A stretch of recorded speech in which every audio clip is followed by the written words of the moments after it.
ప్రభుత్వం కక్షపూరిత రాజకీయాలను మానుకోవాలని బీఆర్ఎస్ మాజీ ఎమ్మెల్యే పైలట్ రోహిత్ రెడ్డి అన్నారు. బుధవారం తన నివాసంలో విలేకరుల సమావేశం మాట్లాడుతూ నియోజకవర్గ అభివృద్ధి కోసం 1670 కోట్ల నిధులు మంజూరు చేయించామని, కావాలని కొన్ని నిధులకు సంబంధించిన పనులను నిలిపివేయాలని ఎమ్మెల్యే అధికారులను ఆదేశించినట్లు మాకు సమాచారం ఉందని, ప్రజల కోసం తాండూర్ అభివృద్ధి కోసం పని చేయాలని, కక్షపూరిత రాజకీయాలు పనికిరావని, 6 గ్యారంటీలు ఇస్తామని చెప్పిన కాంగ్రెస్ ప్రభుత్వం ఇంతవరకు వాటిని అమలు చేయడం లేదని అన్నారు. జనవరిలో తాండూర్ నియోజకవర్గంలో గ్రామాన పర్యటిస్తామని అన్నారు. పార్టీలో ఉంటూ నమ్మక ద్రోహానికి పాల్పడిన వారిని వదిలేది లేదన్నారు. నాయకులకు కార్యకర్తలకు అండగా ఉంటానని, ఎవరు అధైర్యపడవద్దని, ప్రజాసేవ కోసమే రాజకీయాల్లోకి వచ్చానని, అది పూర్తి చేసి తీరుతానని అన్నారు. అందరికీ నమస్కారం. పైన ప్రధాన చైర్మన్ రాజగౌడ్ గారికి, మార్కెట్ కమిటీ చైర్మన్ వీణకర్ గారికి, పట్టణ అధ్యక్షులు గారికి, యాదాల మండల అధ్యక్షులు రవీందర్ రెడ్డి గారికి, వేదిక పైన ఉన్న మండల అధ్యక్షులు కోల్సింగ్ గారికి, ఇంకా సీనియర్ నాయకులకు ప్రతి ఒక్కరికి, రాజప్ప గౌడ్ గారికి, శ్రీనివాసాచారి గారికి, రాజన్న గారికి, అదేవిధంగా వేదిక పైన పెద్దలు ప్రతి ఒక్కరికి, ఇక్కడ విచ్చేసిన బీఆర్ఎస్ పార్టీ ప్రజాప్రతినిధులకు, సీనియర్ నాయకులకు, కార్యకర్తలకు, పాత్రికేయ సోదరులకు ప్రతి ఒక్కరికి పేరు పేరున నమస్కారాలు తెలియజేస్తూ, మరి ఈరోజు ప్రజలకు తెలియాల్సిన అవసరం ఉంది. మరి గత 5 సంవత్సరాల్లో తాండూరు ప్రజలందరూ కూడా మమ్మల్ని గెలిపించి తాండూరు నియోజకవర్గం అభివృద్ధి కోసం మేము చేసిన కృషి తాండూరు ప్రజలకు అందరికీ కూడా తెలుసు. గతంలో ఎన్నడూ ఎవరు కూడా ఊహించిన విధంగా 1680 కోట్ల రూపాయల నిధులతో ఎన్నో అభివృద్ధి పనులను మేము తాండూరు తీసుకొని రావడం జరిగింది. 3 సంవత్సరాలు కాలం కలిసి రాకపోయినా కరోనా వల్ల, వివిధ కారణాల వల్ల అతి తక్కువ సమయంలో ఇంత పెద్ద ఎత్తున తాండూరు అభివృద్ధి ధ్యేయంగా, తాండూరు ప్రజా సమస్యల పరిష్కరణే లక్ష్యంగా మేము పనిచేసినాం. దానికి అన్ని విధాలుగా కూడా తాండూరు ప్రజలు గమనించారు, చూసారు. అయితే మరి మొన్నటి నుంచి వస్తున్న వార్తలు ఏవైతే ఉన్నాయో ఆ వార్తలు విని చాలా బాధేస్తా ఉంది. మరి రాజకీయాలు అనేది ఉంటాయి, ఎలక్షన్లు వస్తుంటాయి, పోతుంటాయి. కానీ ఇటువంటి కక్షపూరిత రాజకీయాలు దయచేసి మీరు చెయ్యొద్దని చెప్పి తాండూరు ప్రజలందరి తరఫున నేను విజ్ఞప్తి చేస్తా ఉన్నాను. గత 2-3 రోజుల నుంచి మాకు చాలామంది అధికారులే కావచ్చు, అదేవిధంగా ఎంతోమంది నాయకులు కూడా మాకు కాల్ చేయడం జరిగింది. మరి మేము తాండూరు అభివృద్ధి కోసం, గ్రామాల అభివృద్ధి కోసం, పట్టణంలో వివిధ అభివృద్ధి పనులు ఏవైతే తీసుకొచ్చినామో వాటన్నింటినీ కూడా, ఏవేవైతే పనులు ఇంకా ప్రారంభం అవ్వలేదో ఆ పనులన్నింటినీ కూడా క్యాన్సిల్ చేయాలని చెప్పి వాళ్ళు ఇన్స్ట్రక్షన్స్ ఇచ్చినట్టు మరి మాకు వివిధ మాధ్యమాల ద్వారా మాకు తెలిసింది. అది ఎంతో బాధాకరం. నేను మీ అందరితో కూడా, నేను ఎవరైతే ఇటువంటి చర్యలు చేపిస్తున్నారో వాళ్ళతో నేను విజ్ఞప్తి చేస్తా ఉన్నా, తాండూరు ప్రజలందరి తరఫున విజ్ఞప్తి చేస్తా ఉన్నా. 40 ఏళ్ల నుంచి కలలు కన్న పనులన్నీ కూడా మేము సాధించడం జరిగింది. దానికి ఇంకా ఎంతో శ్రమ ఉంది. మేము మా ముఖ్యమంత్రి గారిని విజ్ఞప్తి చేసి మరి తాండూరు గురించి చెప్పి తాండూరు కోసం ఆ పనులను తీసుకొని రావడం జరిగింది. నేను మీకు అందరికీ నేను చెప్తా ఉన్నాను, ఇవి ఒక కక్షపూరిత రాజకీయాలు అనేది మీరు మానుకోవాలి. గతంలో ఎవరు కూడా ఇట్లా చేసింది లేదు, ఇప్పుడు కూడా దయచేసి అట్లా చేయకండి. తాండూరు అభివృద్ధిని దయచేసి ఆపొద్దు అని చెప్పి నేను మీ అందరితో విజ్ఞప్తి చేస్తా ఉన్నాను. ఈరోజు ఇన్ని పనులు, ఇన్ని వేల కోట్ల పనులు ఈరోజు మనం తెచ్చుకున్నాం. ఈ పనులు చేస్తే తాండూరు బాగుపడుతుంది, తాండూరు అభివృద్ధి చెందుతుంది, తాండూరు ప్రజలందరికీ కూడా న్యాయం జరుగుతుంది. కాబట్టి మీరు ఇటువంటి ఆలోచనను మీరు మానుకోవాలని చెప్పి నేను తాండూరు ప్రజలందరి తరఫున నేను మీకు విజ్ఞప్తి చేస్తా ఉన్నాను. ఏవైతే ఫీజిబుల్ లేవో, అంటే ఒక కమ్యూనిటీ హాల్ కట్టడానికి మనకి 20 లక్షల రూపాయలు అయితే కేవలం 5 లక్షల రూపాయలు మాత్రమే మంజూరైన ఉంది. అటువంటి పనులనే మేము హోల్డ్లో పెట్టినాం తప్ప ఏవైతే టెక్నికల్ శాంక్షన్ వచ్చి ఫీజిబుల్ ఉన్నావు ఏ ఒక్క పనిని కూడా మేము ఎమ్మెల్యే అయిన కొత్తలో టచ్ చేసిన దాఖలాలు లేవు. ఇప్పుడు అట్లా ఫీజిబుల్ లేని ఏమని ఉంటే అది మీ విజ్ఞతకే వదిలేస్తా ఉన్నాం. కానీ మేము ఆ తప్పు చేయలేదు. మేము తెచ్చిన ప్రతి పని తాండూరులో ప్రజల కోసం తీసుకొని వచ్చినాం. తాండూరు ప్రజల కోసం అవన్నీ కూడా అక్కడికి వచ్చే పనులు. కాబట్టి ఏ ఒక్క పనిని కూడా మీరు క్యాన్సిల్ చేయకూడదని చెప్పి నేను తాండూరు ప్రజల తరఫున విజ్ఞప్తి చేస్తూ అదేవిధంగా హెచ్చరిస్తా ఉన్నాను. ఒకవేళ మీరు కనుక ఈ విజ్ఞప్తి తర్వాత కూడా మీరు కనుక క్యాన్సిల్ చేసినట్టయితే ఉద్యమ రూపం చూస్తారు. మరి తాండూరు ప్రజల ఆగ్రహాన్ని ఏ విధంగా ఉంటుందో కూడా మీరు చూడవలసి వస్తుంది. మేము ఎన్నడూ కూడా ఏ రోజు కూడా మేము అదిరింది లేదు, బెదిరింది లేదు, దడిసింది లేదు, భయపడ్డది లేదు. అది తాండూరు ప్రజలకు అందరికీ కూడా తెలుసు. ఈసారి కూడా మళ్ళీ అటువంటి పరిస్థితులు రానియకండి. మేము స్వాగతిస్తా ఉన్నాం. ప్రజలు ఇచ్చిన తీర్పుని మేము శిరస వహిస్తా ఉన్నాం, స్వాగతిస్తా ఉన్నాం. మీరు కూడా మా పద్ధతిలోనే మీరు కూడా ప్రజల కోసం పనిచేయండి, తాండూరు అభివృద్ధి కోసం పనిచేయండి. ఇటువంటి కక్షపూరిత రాజకీయాలు చేసినా మా వాళ్ళ జోలికి వచ్చినా బాగుండదు అని చెప్పి నేను మీతో విజ్ఞప్తి చేస్తా ఉన్నాను. అదేవిధంగా హెచ్చరిస్తా ఉన్నాను కూడా అని చెప్పి నేను తెలియజేస్తా ఉన్నాను. అంతేకాదు మా గౌరవ ముఖ్యమంత్రి మా కేసీఆర్ గారు, మా పార్టీ అధినేత గారు కూడా ఒకటే విషయం చెప్పినారు. మరి కొత్త ప్రభుత్వం వచ్చింది, వాళ్ళని కూడా చేపియాల్సిన అవసరం ఉంది. మరి వాళ్ళు ఎన్నో గ్యారంటీ స్కీములు 6 గ్యారంటీ స్కీములు అని చెప్పి ప్రజల ముందుకు తీసుకెళ్ళారు. మరి ప్రభుత్వం ఏర్పాటై ఇన్ని రోజులైంది. 9వ తారీఖు రోజే రైతు బంధు వేస్తామన్నారు. వాళ్ళు ఇచ్చిన గ్యారంటీ రైతు భరోసా 15,000 రూపాయలు, మళ్ళా కౌలు రైతులకు 12,000, వరి పండించిన వాళ్ళకి 500 ఎక్స్ట్రా కూడా ఇస్తామన్నారు. 9వ తారీఖు ఇది కంపల్సరీ చేస్తామని చెప్పి మీరు చెప్పిన మాటనే. మరి ఈరోజు ఏ తారీఖులో ఉన్నామో మరి ఇప్పటి వరకు ఇది ఎందుకు అమలు చేస్తలేరు అని చెప్పి నేను తాండూరు ప్రజల రైతుల తరఫున నేను విజ్ఞప్తి చేస్తా ఉన్నాను. అంతేకాకుండా ఈరోజు మీరు గమనించినట్టయితే రుణమాఫీ మొదటి సంతకం 2 లక్షల రూపాయల రుణమాఫీ చేస్తామన్నారు. మరి దాని గురించి ఎందుకు ఎవరు సమాధానం చెప్పట్లేదు? అది చెప్పవలసిన అవసరం ఉందని చెప్పి నేను తాండూరు ప్రజల రైతాంగం తరఫున నేను మిమ్మల్ని అడుగుతా ఉన్నాను. ఈరోజు మీరు చూసినట్టయితే బ్యాంకుల దగ్గర, ఇది తాండూరులో ఉన్న బ్యాంకుల దగ్గర ఉన్న చిత్రం. రైతులందరూ కూడా మరి ఇంకెప్పుడు వస్తాయి మాకు పైసలు అని చెప్పి ఈరోజు వస్తా ఉన్నారు. ఏ ఒక్కరికి కూడా రూపాయి కూడా వచ్చిన దాఖలాలు లేవు. మరి ఇది మీరు దీనిపైన మాట్లాడండి.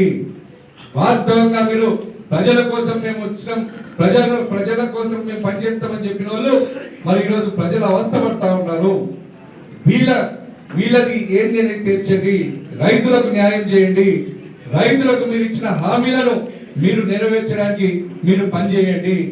ఈ రోజు కూడా ప్రతి బ్యాంక్ దగ్గర వచ్చి ఒకటే అడుగుతున్నారు బ్యాంకర్లని, కేసీఆర్ డబ్బులు వచ్చినాయా అని చెప్పేసి. మరి ఈ రోజు కూడా ప్రజలకు ఆ విశ్వాసం ఉంది. మరి మీరు తప్పకుండా రైతుల మీరు ఇచ్చిన మాటలను మీరు చేసి చూపెట్టాలని చెప్పి నేను తెలియజేస్తా ఉన్నా. మహాలక్ష్మి పథకం, మరి ఈ పథకం ద్వారా 2,500 రూపాయలు ప్రతి ఇంట్లో ఒక మహిళకి ఇస్తామన్నారు. 500 రూపాయలకే గ్యాస్ సిలిండర్ ఇస్తా అన్నారు. మరి దీని జవాబు ఏంటి అని చెప్పి నేను ఈరోజు అడుగుతా ఉన్నా. ఈరోజు చూస్తే దీంట్లో ఈ బస్సు మహాలక్ష్మి పథకం ద్వారా ఉచిత బస్సులు అని చెప్పిర్రు. బస్ స్టాండ్ల తాండూరు బస్ స్టాండ్లలో ఉన్న పరిస్థితి ఏ విధంగా ఉందో మీరు ఒక్కసారి గమనించాలి. ఈ రోజు గగ్గోలు పడుతూ ఉన్నారు. మీరు బస్సులు సరిగ్గా బస్సులను పెంచక ఈ రోజు విద్యార్థులకు, ఈ రోజు ఉద్యోగులకు, ఈ రోజు వృత్తి పని చేసుకునే ప్రతి ఒక్కరికి కూడా ఇబ్బంది జరుగుతూ ఉంది. ఈ రోజు హైదరాబాద్ కి పొద్దున బయలుదేరిన బస్సు సాయంత్రానికి కూడా హైదరాబాద్ కి చేరుకోలేని పరిస్థితి ఈ రోజు ఉంది. మీరు వీటిపైన మీరు పనిచేయాలి. ఈరోజు గ్యాస్ సిలిండర్ 500 రూపాయలు అన్నారు. చూస్తే ఈరోజు అన్ని కూడా మూతపడిన అవసరం పరిస్థితులు కనిపిస్తా ఉన్నాయి. ఇది తాండూరులో ఉన్న ఇండియన్ ఆయిల్ గ్యాస్ గోదాం. ఇక్కడ చూస్తే పరిస్థితి ఏంటనేది మనకు తెలుస్తా ఉంది. కాబట్టి నేను ఒకటే విజ్ఞప్తి చేస్తా ఉన్నా. మీరు ఈ కక్షపూరిత రాజకీయాలు మానుకొని మీరు ప్రజలకు ఇచ్చిన హామీలను మీరు అమలు చేయండి. మేము మీకు సహకరిస్తాం, మేము మా పార్టీ మీకు సహకరిస్తాం, మేమందరం కూడా మీకు సహకరిస్తాం. కానీ ఈ అబద్ధాలు చెప్పి మోసం చేస్తే కనుక ఎవ్వరు కూడా ఊరుకునేది లేదు అని చెప్పి నేను మళ్ళొక్కసారి హెచ్చరిస్తా ఉన్నా. మరి నేను ఎమ్మెల్యే గారితో కూడా విజ్ఞప్తి చేస్తా ఉన్నా, మీరు వెళ్ళండి, మీ అధినేతతో గౌరవ ముఖ్యమంత్రి గారితో మీరు విజ్ఞప్తి చేయండి. రాష్ట్రంలో ఏం జరుగుతుంది అనేది దాంతో పాటు మన తాండూరుకి మంజూరైన ఏ ఒక్క పనిని కూడా మీరు క్యాన్సిల్ కాకుండా చూసుకోవాల్సిన బాధ్యత మీ మీద ఉంది. మీరిచ్చిన గ్యారెంటీ స్కీములు అమలు చేయవలసిన బాధ్యత కూడా మీ మీద ఉంది. కాబట్టి దానిపైన దృష్టి పెట్టాలని చెప్పి నేను తాండూరు ప్రజలందరి తరఫున మీకు విజ్ఞప్తి చేస్తా ఉన్నా. కాబట్టి దయచేసి తాండూరు అభివృద్ధిని అడ్డుకోవద్దు. తాండూరుని అభివృద్ధిని యథావిధిగా మీరు కొనసాగించాలి. అంతేకాకుండా మీరు ఇచ్చిన గ్యారెంటీలను అమలు చేయాలని చెప్పి నేను ప్రజల తరఫున, ప్రజల పక్షాన నేను మీతో విజ్ఞప్తి చేస్తూ తెలియజేస్తా ఉన్నాను. ఆ ప్రణాళిక కూడా మేము త్వరలోనే సిద్ధం చేసుకుంటా ఉన్నాం. మరి నేను గతంలో కూడా చెప్పిన గెలుపోవటములు అనేది రాజకీయాల్లో సహజం.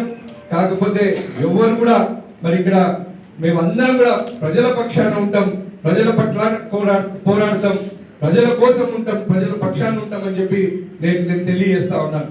అంతేకాకుండా మరి నాకు బీఆర్ఎస్ పార్టీకి ఓట్లు వేసిన 79,000 మందిని త్వరలోనే కలుసుకునే ప్రణాళికను కూడా మేము సిద్ధం చేసుకుంటా ఉన్నాం.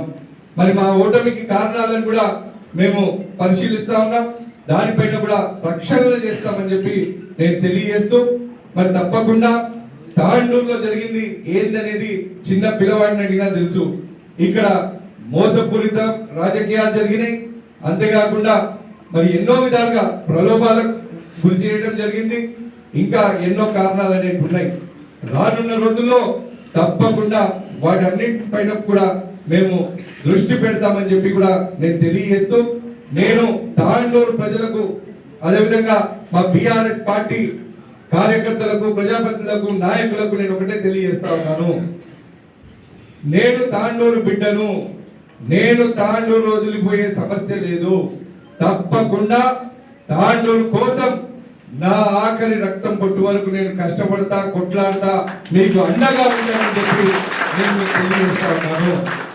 రాబోయే రోజుల్లో మరి మనకు ఇవి కాంగ్రెస్ పార్టీ ఇచ్చిన గ్యారెంటీ స్కీమ్ల అమలు కోసం మనం అందరం కూడా కలిసిమెలిసి పోరాడదాం. వాటి ఆచరణ కోసం, తాండూరు అభివృద్ధి కోసం మనమందరం, తాండూరు ప్రజలందరం కూడా కలిసిమెలిసి మనము ముందుకెళ్దామని చెప్పి నేను తెలియజేస్తూ, అదేవిధంగా నేను మా కార్యకర్తలకు, నాయకులకు మళ్ళొకసారి తెలియజేస్తా ఉన్నా, ఎవ్వరు కూడా నిరుత్సాహపడాల్సిన అవసరం లేదు, బాధపడవలసిన అవసరం లేదు. మనము ప్రజాసేవ దృక్పథంతో మనం రాజకీయాల్లోకి ఉన్నాం. మనము స్వార్థ రాజకీయాల కోసం ఎన్నడూ కూడా మనం పనిచేయలేదు. మనము తప్పకుండా మనం ప్రజాసేవ దృక్పథంతో మనం ముందుకు వెళ్దాం. మార్చి 17వ తారీఖు వరకు మన అధినేత కేసీఆర్ గారు కాంగ్రెస్ ప్రభుత్వానికి సమయం ఇచ్చిన విషయం మనకందరికీ తెలుసు. ఈ 6 గ్యారెంటీల అమలు మార్చి 17 లోపు చేయకపోతే అప్పుడు మనమందరం ప్రజల తరపున మనము తాండూరు వేదికగా తాండూరులో మరి మన సత్తా చాటుదామని చెప్పి నేను పిలుపునిస్తూ, మరి త్వరలోనే జనవరి నెలలో తప్పకుండా గ్రామానికి తిరిగి మనకు ఓట్లేసి మనతో వెంబడి ఉన్న ప్రజలను మనం కలుసుకుందాం, వాళ్ళ పక్షాన మనం ఉందాం. రాబోయే స్థానిక ఎన్నికల్లో కూడా మనం అందరం కూడా స్థానిక సంస్థల ఎమ్మెల్యే కోసం కూడా మనం అందరం ప్రిపేర్ అవుదామని చెప్పి నేను తెలియజేస్తూ, మరి అదేవిధంగా 29వ తారీఖు, డిసెంబర్ 29వ తారీఖు సాయంత్రం 6:30 మన ప్రభుత్వ జూనియర్ కళాశాల మైదానంలో మన అయ్యప్ప స్వామి మహాపడి పూజ వేడుకలను నిర్వహిస్తా ఉన్నాం. కాబట్టి తాండూరు ప్రజలందరితో కూడా నేను విజ్ఞప్తి చేస్తా ఉన్నా, మరి ప్రతి సంవత్సరం చేసిన విధంగానే అంగరంగ వైభవంగా అయ్యప్ప స్వామి మహాపడి పూజ కార్యక్రమానికి మీరందరూ కూడా వచ్చి ఆ స్వామి వారి దీవెనలను పొందాలని చెప్పి ఆ పూజా కార్యక్రమంలో మీరందరూ కూడా పాల్పంచుకోవాలని చెప్పి నేను విజ్ఞప్తి చేస్తూ మళ్ళొక్కసారి డిసెంబర్ 29వ తారీఖు రోజు సాయంత్రం 6:30 మన ప్రభుత్వ జూనియర్ కళాశాల మైదానంలో మహాపడి పూజ కార్యక్రమాన్ని మేము నిర్వహించబోతా ఉన్నాం. కాబట్టి ప్రతి ఒక్కరు కూడా దానికి ఆహ్వానితులు, రాజకీయాలకు అతీతంగా వివిధ అన్నిటికీ అతీతంగా ప్రతి ఒక్కరిని కూడా మేము ఇదే మా ఆహ్వానం అని చెప్పి కూడా నేను తెలియజేస్తూ మరి తప్పకుండా ప్రజలకందరికీ కూడా ఈ ఇన్విటేషన్స్ కూడా మేము పంపించబోతా ఉన్నాం. గ్రామానికి ఇన్విటేషన్స్ తో పాటు మరి అంగరంగ వైభవంగా ఈ పడి పూజ కార్యక్రమాన్ని చేయబోతా ఉన్నాం. తప్పకుండా ప్రతి ఒక్కరు పాల్పంచుకోవాలని చెప్పి నేను విజ్ఞప్తి చేస్తూ మరి ఈరోజు నాకు ఇచ్చిన అవకాశానికి ప్రతి ఒక్కరికి పేరు పేరున ధన్యవాదాలు తెలియజేస్తూ ముగిస్తా ఉన్నాను. జై తెలంగాణ, జై కేసీఆర్. ఒక్కరికి రాజకీయ అవగాహన ఉన్న ప్రతి ఒక్కరికి కూడా తెలుసు, మరి పార్టీ ఇన్ఛార్జ్ ఎవరు ఉంటారు ఏంది అనేది ప్రతి ఒక్కరికి కూడా తెలుసు.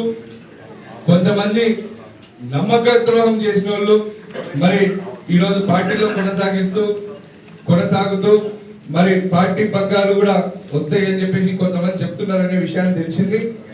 అది సమయం వచ్చినప్పుడు, సందర్భం వచ్చినప్పుడు దానిపైన తప్పకుండా స్పందిస్తాం. ఇది సమయం కాదు అని చెప్పి నేను తెలియజేస్తా ఉన్నాను. రాబోయే రోజుల్లో ప్రజలకే అర్థమవుతుంది బీఆర్ఎస్ పార్టీ కార్యకర్తలు ఎవరి వైపు ఉన్నారు, నాయకులు ఎవరి వైపు ఉన్నారు అనేది తప్పకుండా తెలుస్తుంది. అది వేచి చూద్దామని చెప్పి తెలియజేస్తా ఉన్నాను. తప్పకుండా ఇప్పుడు ఇన్ఛార్జ్ నేనే. ఎవరు అవునన్నా, ఎవరు కాదన్నా, ఎవరు ఏమనుకున్నా తాండూరు నియోజకవర్గ ఇన్ఛార్జ్ పైలట్ రోహిత్ రెడ్డి, తాండూరు బిడ్డ. కాబట్టి దాంట్లో ఎటువంటి మార్పు లేదు. మొత్తం రాష్ట్ర వ్యాప్తంగా గతంలో చూసుకున్నా, చరిత్రలో చూసుకున్నా, ఎక్కడ చూసుకున్నా, ఎప్పుడు చూసుకున్నా మరి ఏ నియోజకవర్గంలో అయినా కానీ అన్లెస్ అంటిల్ అధిష్టానం మారుస్తే తప్ప ఎవరు యథావిధిగా ఎవరు వాళ్ళే ఉంటారు. దాంట్లో ఎటువంటి తేడా లేదు.